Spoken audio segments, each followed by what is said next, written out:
Hello दोस्तों, नमस्कार। एक बार फिर से आपका स्वागत है। तो दोस्तों, आज का हमारा टॉपिक है उत्तराखंड में 1930 से 1942 तक की प्रमुख घटनाएं। तो दोस्तों, हम इस वीडियो में डिस्कस करेंगे उत्तराखंड में 1930 से लेकर 1942 तक जितनी भी घटनाएं घटी हैं, हम इस वीडियो में उनके बारे में डिस्कस करेंगे। दोस्तों, वीडियो पसंद आती तो लाइक, शेयर और सब्सक्राइब करना भी न भूलें। तो दोस्तों, शुरू करते हैं हम आज का टॉपिक। तो पहला है 23 अप्रैल 1930 को प्रसिद्ध पेशावर कांड हुआ था। तो दोस्तों, पेशावर कांड कब हुआ था? 23 अप्रैल 1930 को। तो दोस्तों, इसकी आप डेट भी याद कर लें। 23 अप्रैल 1930 को क्या हुआ था? पेशावर कांड हुआ था, जिनमें गढ़वाली सैनिकों ने एक महान काम किया था। तो दोस्तों, जो पेशावर कांड हुआ था उस टाइम गढ़वाल सैनिकों ने एक महान काम किया था दोस्तों। वो था जो हमारे पठान सत्याग्रही थे उन पर, निहत्थे पठान सत्याग्रहियों पर जो हमारे पेशावर के सैनिक थे उन्होंने उन पर गोली नहीं चलवाई थी। गढ़वाल सैनिकों के अंग्रेज कमांडर रिकेट ने उन्हें आदेश दिया कि भीड़ पर 3 राउंड फायर करो, किंतु वीर चंद्र सिंह गढ़वाली के अदम्य साहस का परिचय देते हुए कहा, गढ़वाली सीज फायर। तो दोस्तों, जो हमारा पेशावर कांड हुआ था उस समय गढ़वाल सैनिक के जो अंग्रेज कमांडर थे वो थे दोस्तों रिकेट, और उन्होंने जो हमारे गढ़वाल सैनिक थे उन्होंने उनसे कहा कि भीड़ पर 3 राउंड फायर करो, किंतु वीर चंद्र सिंह की जो अदम्य साहस था उनका परिचय देते हुए उन्होंने गढ़वाल सैनिकों से कहा, गढ़वाली सीज फायर, यानी कि गढ़वाल सैनिक उन पर गोली न चलाएं। तो दोस्तों, ये क्वेश्चन बनता है कि पेशावर कांड के समय गढ़वाल सैनिकों के अंग्रेज कमांडर कौन थे दोस्तों? ये थे रिकेट। ठीक है, कौन थे दोस्तों? कमांडर रिकेट थे, अंग्रेजी कमांडर। अगला है पूछे जाने पर, यानी कि जब पेशावर कांड हुआ दोस्तों, वीर चंद्र सिंह को गिरफ्तार किया गया, फिर उनसे पूछा गया कि आपने उन पर गोली क्यों नहीं चलवाई। तो वीर चंद्र सिंह गढ़वाली ने कहा, हम भारत की रक्षा हेतु सेना में भर्ती हुए हैं, न कि निहत्थे भाइयों पर गोली चलवाने के लिए। यानी कि जो पठान सैनिक थे उन पर गोली चलाने के लिए हम भर्ती नहीं हुए हैं, बल्कि हम भारत की सेना की रक्षा करने के लिए सेना में भर्ती हुए हैं। ये कहा था दोस्तों वीर चंद्र सिंह गढ़वाली ने। अगला है अमर शहीद वीर केसरी चंद भी नेताजी सुभाष चंद्र बोस से प्रेरित होकर 1942 में आज़ाद हिंद फौज में भर्ती हो गए थे। ठीक है दोस्तों, तो वीर केसरी चंद भर्ती कब हुए थे आज़ाद हिंद फौज में? तो 1942 में ये आज़ाद हिंद फौज में भर्ती हुए थे। अगला है इम्फाल के मोर्चे पर पुल उड़ाने के प्रयास के दौरान उन्हें ब्रिटिश फौज द्वारा पकड़ लिया गया। 3 फरवरी 1945 को उन्हें मृत्युदंड की सजा सुनाई गई। 3 मई 1945 को उन्हें दिल्ली जेल में फांसी की सजा सुनवाई गई। तो दोस्तों, वीर केसरी चंद कब पकड़े गए? तो इम्फाल मोर्चे में वो पकड़े गए थे, जब क्या कर रहे थे वो इम्फाल में अंग्रेजों द्वारा बनाया गया पुल उड़ाने का प्रयास कर रहे थे, तब उन्हें ब्रिटिश फौज द्वारा पकड़ लिया गया था। और दोस्तों, 3 फरवरी 1945 को उन्हें मृत्युदंड की सजा सुनाई गई, लेकिन 3 मई 1945 को उन्हें दिल्ली की जेल में उन्हें फांसी दी गई थी। अगला है दांडी यात्रा में कुमाऊं के नेतृत्व में गुजरात में धारासाना नामक स्थान के नमक डिपो पर धरना देने वाले एकमात्र उत्तराखंड के स्वयं सेवक कौन थे? ज्योतिराम कांडपाल। ठीक है, तो दोस्तों, जो दांडी यात्रा हुई थी उसमें कुमाऊं के नेतृत्व में गुजरात में धारासाना नामक स्थान पर नमक डिपो पर धरना देने वाले उत्तराखंड के एकमात्र कौन थे? तो ये थे दोस्तों ज्योतिराम कांडपाल। अगला है गांधी जी के कहने पर देवघाट अल्मोड़ा में उद्योग मंदिर आश्रम की स्थापना ज्योतिराम कांडपाल द्वारा की गई थी। तो गांधी जी के कहने के बाद क्या किया था? ज्योतिराम कांडपाल ने देवघाट अल्मोड़ा में उद्योग मंदिर आश्रम की स्थापना की थी। ठीक है दोस्तों, तो उद्योग मंदिर आश्रम की स्थापना किसके द्वारा होगी? ज्योतिराम कांडपाल द्वारा। अगला है चनौदा में गांधी आश्रम की स्थापना 1937 में शांतिलाल त्रिवेदी ने की थी। तो दोस्तों, चनौदा अल्मोड़ा में गांधी आश्रम की स्थापना किसके द्वारा की गई थी? शांतिलाल त्रिवेदी द्वारा की गई थी 1937 में। तो दोस्तों, गांधी आश्रम में ताला कब लगा था? 2 सितंबर 1942 को गांधी आश्रम में दोस्तों ताला लगवाया गया था।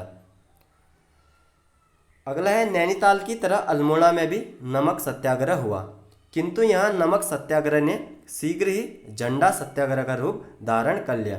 ठीक है दोस्तों, तो नैनीताल की तरह भी अल्मोड़ा में क्या हुआ था, नमक सत्याग्रह हुआ था, किंतु जो नमक सत्याग्रह था उन्होंने शीघ्र क्या कर दिया, झंडा सत्याग्रह का रूप धारण कर लिया। ठीक है दोस्तों, ये हुआ था 1930 में।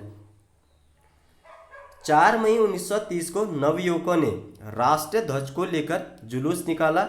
उसके पश्चात नंदा देवी प्रांगण में मोहन जोशी की अध्यक्षता में एक सभा हुई थी। ठीक है दोस्तों, तो नवयुवकों ने जो झंडा सत्याग्रह के जो नवयुवक थे उन्होंने 4 अप्रैल 1930 को क्या किया था, राष्ट्रीय ध्वज लेकर क्या किया था, एक जुलूस निकाला था। और उसके पश्चात क्या होता, नंदा देवी प्रांगण में एक सभा हुई जिसकी अध्यक्षता दोस्तों मोहन जोशी द्वारा की गई थी। अगला है 26 मई 1930 में शांतिलाल त्रिवेदी की अध्यक्षता में नगर पालिका भवन यानी कि अल्मोड़ा नगर पालिका भवन में राष्ट्रीय ध्वज फहराने का प्रस्ताव पारित किया गया। ठीक है दोस्तों, तो अल्मोड़ा नगर पालिका भवन में राष्ट्रीय ध्वज फहराने का प्रस्ताव कब पारित किया गया, तो 26 मई 1930 को प्रस्ताव पारित किया गया था। और किसकी अध्यक्षता में, तो शांतिलाल त्रिवेदी की अध्यक्षता में राष्ट्रीय ध्वज फहराने का प्रस्ताव पारित हुआ दोस्तों 26 मई 1930 को। अगला है मोहन जोशी तिरंगे को हाथ में लेकर झंडा ऊंचा रहे हमारा, इसकी शान न जाने पाए, चाहे जान भले ही चले जाए, गीत गाते हुए आगे बढ़े। तभी गोरखा सैनिकों ने इन पर लाठी मारे और उनको काफी गंभीर चोटें आई। उस समय झंडा नहीं फहरा पाए थे। ठीक है, तो नगर पालिका भवन पर मोहन जोशी उस समय झंडा नहीं फहरा पाए थे क्योंकि दोस्तों जो गोरखा सैनिक थे उन्होंने उनको काफ़ी चोटें पहुंचाई थी। अगला है उन्होंने यानी कि जो हमारे झंडा सत्याग्रह के जो हमारे सदस्य थे उन्होंने क्या किया था, नगर पालिका यानी कि अल्मोड़ा नगर पालिका को नोटिस दिया और कहा 27 जून तक नगर पालिका में झंडा न फहराया गया तो वो फिर से आंदोलन करेंगे। तत्पश्चात अल्मोड़ा नगर पालिका के अध्यक्ष ओकले ने निश्चित तिथि से 2 दिन पूर्व ही झंडा फहरा दिया था। ठीक है दोस्तों, जो हमारे झंडा सत्याग्रह के जो सदस्य थे उन्होंने अल्मोड़ा नगर पालिका के अध्यक्ष कौन थे, ओकले से कहा कि अगर 27 जून तक अल्मोड़ा नगर पालिका में झंडा न फहराया गया तो हम फिर से आंदोलन करेंगे। तो ओकले ने क्या किया, उस समय कौन थे अध्यक्ष, तो ओकले थे। निश्चित तिथि यानी कि 27 जून से पहले ही उन्होंने 2 दिन पहले ही क्या किया, वहाँ पर झंडा फहरा दिया था। ठीक है, तो पूछा जा सकता है कि अल्मोड़ा नगर पालिका के अध्यक्ष कौन थे, तो ये थे ओकले। वे भारतीय ईसाई समुदाय के उत्कृष्टतम पुरुषों में से एक हैं। यह कथन गांधी जी ने किसके लिए कहा था, तो दोस्तों ये कथन कहा था महात्मा गांधी ने मोहन जोशी के लिए। दोस्तों झंडा सत्याग्रह की सफलता के लिए महात्मा गांधी ने क्या कहा था मोहन जोशी को, वह भारतीय ईसाई समुदाय में उत्कृष्टतम पुरुषों में से एक हैं। ठीक है, यह कथन गांधी जी ने कहा था मोहन जोशी के लिए। अगला है जोहार दारमा व्यास में भी सभाएं हुई और घाटी के अंतिम गांव में भगत सिंह पांगती के प्रयत्नों से तिरंगा फहराया गया था। ठीक है दोस्तों, तो जोहार दारमा व्यास में भी क्या हुई थी, झंडा सत्याग्रह के दौरान सभाएं हुई थी और घाटी के अंतिम गांव में भगत सिंह पांगती ने क्या फहराया था, झंडा फहराया था। 1930 में दुगड्डा में विशाल कुमाऊं कॉन्फ्रेंस आयोजित की गई जिसकी अध्यक्षता गोविंद बल्लभ पंत ने की थी। तो दोस्तों दुगड्डा में क्या होता है, एक विशाल कुमाऊं कॉन्फ्रेंस आयोजित किया गया था 1930 में और इसकी अध्यक्षता किसने की थी, गोविंद बल्लभ पंत के द्वारा की गई थी। अगला है जनवरी 1931 में बागेश्वर में एक महिला सम्मेलन हुआ। इसका दोस्तों मुख्य उद्देश्य था विदेशी कपड़ों तथा नशीले पदार्थों का विरोध और खादी के प्रचार का निर्णय इसमें लिया गया था। ठीक है दोस्तों, तो बागेश्वर में महिला सम्मेलन कब हुआ था, जनवरी 1931 को क्या होता, महिला सम्मेलन हुआ था और इसका मुख्य उद्देश्य क्या था, विदेशी कपड़ों तथा नशीले पदार्थों का विरोध करना और खादी जो कपड़े थे उनका प्रसार करने का इस सभा में निर्णय लिया गया था। विदेशी कपड़ों के बहिष्कार हेतु कुंती वर्मा के नेतृत्व में महिलाओं का एक दल हल्द्वानी में गया जहां उन्होंने दुकानों का विरोध किया। इस विरोध के कारण कुंती वर्मा, मंगला देवी, जीवंती देवी, भागीरथी देवी, पद्मा देवी आदि को गिरफ्तार किया गया। ठीक है, तो इस आंदोलन में क्या किया गया, इनको गिरफ्तार किया गया। यह उत्तराखंड में महिला सत्याग्रह की पहली गिरफ्तारी थी। तो दोस्तों जो 1931 की जो गिरफ्तारी थी उत्तराखंड में महिला सत्याग्रह की पहली गिरफ्तारी थी। गडोदिया स्टोर में उत्तराखंड में भवानी सिंह थे। तो दोस्तों जो गडोदिया स्टोर डकैत हुआ था उसमें उत्तराखंड के एकमात्र कौन थे, तो ये थे भवानी सिंह। इंद्र सिंह ने हिंदुस्तानी समाजवादी प्रजातांत्रिक संघ, नौजवान सभा तथा 1933 में मद्रास बम कांड में भाग लिया था और पकड़े गए उन्हें अंडमान में 20 वर्ष की काला पानी की सजा हुई थी। ठीक है, तो इंद्र सिंह ने हिंदुस्तान समाजवादी प्रजातांत्रिक संघ, नौजवान भारत सभा तथा 1933 मद्रास बम कांड में भी उन्होंने भाग लिया था। बाद में उन्हें 20 साल की काला पानी की सजा हुई थी।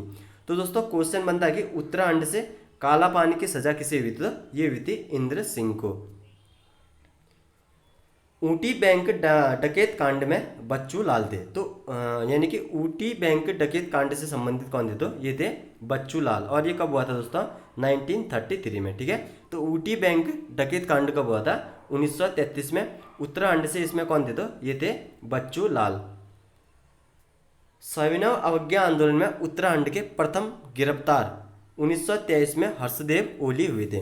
तो दोस्तों सविनय अवज्ञा आंदोलन में उत्तराखंड से प्रथम गिरफ्तारी कब किसकी हुई थी, तो हर्षदेव ओली की हुई थी 1923 में। ठीक है दोस्तों, तो ये क्वेश्चन भी बार बार पूछा जाता है कि सविनय अवज्ञा आंदोलन में उत्तराखंड से जेल जाने वाले प्रथम व्यक्ति कौन थे, तो हर्षदेव ओली थे और 1923 में इन्हें जेल हुई थी।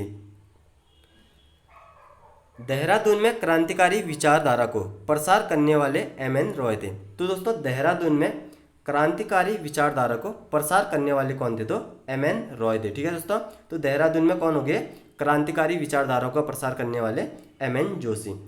तो दोस्तों इस वीडियो में इतना ही था। दोस्तों वीडियो पसंद आती तो लाइक, शेयर और सब्सक्राइब करना भी न भूलें। दोस्तों अगले टॉपिक में मिलते हैं, तब तक के लिए जय हिंद, जय भारत।